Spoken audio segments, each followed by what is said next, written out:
তারে বিদ্যুৎ সৃষ্ট হয়ে যাবে। তো এখানে তো যাতায়াতের পথ মানে হাই টেনশন আপনাদেরকে নজরে এড়িয়ে গেল, তো এটা তো একটা দেখার বিষয় ছিল না, এটা অ্যাকচুয়ালি এখানে তো হাতি আসে না, এটা টাউনের কাছে এবং আমাদের জঙ্গল এরিয়া থেকে অনেকটাই দূরে।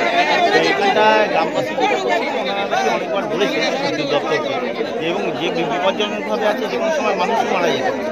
তো এটা আমরা আমাদের নজরে এসেছে, আমরা দেখি অ্যাপ্রোপ্রিয়েট অথরিটির কাছে ব্যাপারটা তুলব এবং যা আইনানুগ ব্যবস্থা আছে। গ্রামবাসীদের একটা অভিযোগ আছে যে বন দপ্তরের ব্যর্থতা এবং তার ফলেই নাকি হাতি দুটো মৃত্যু হয়েছে। যদি বন দপ্তরের নজর থাকতো তাহলে হয়তো তারগুলোকে দেখতে পেত, হাতিগুলোকে ড্রাইভ করতো না।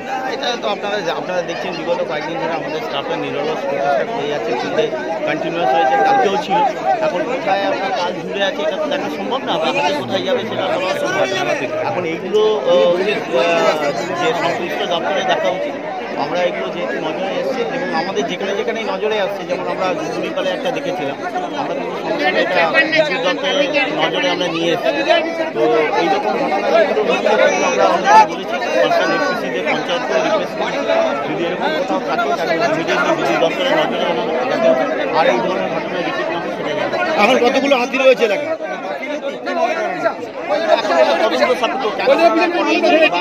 ঝুলে আছে টেকনিক্যাল আমাদের হচ্ছে যে এই কাঠটা ঝুলে থাকার জন্য এখন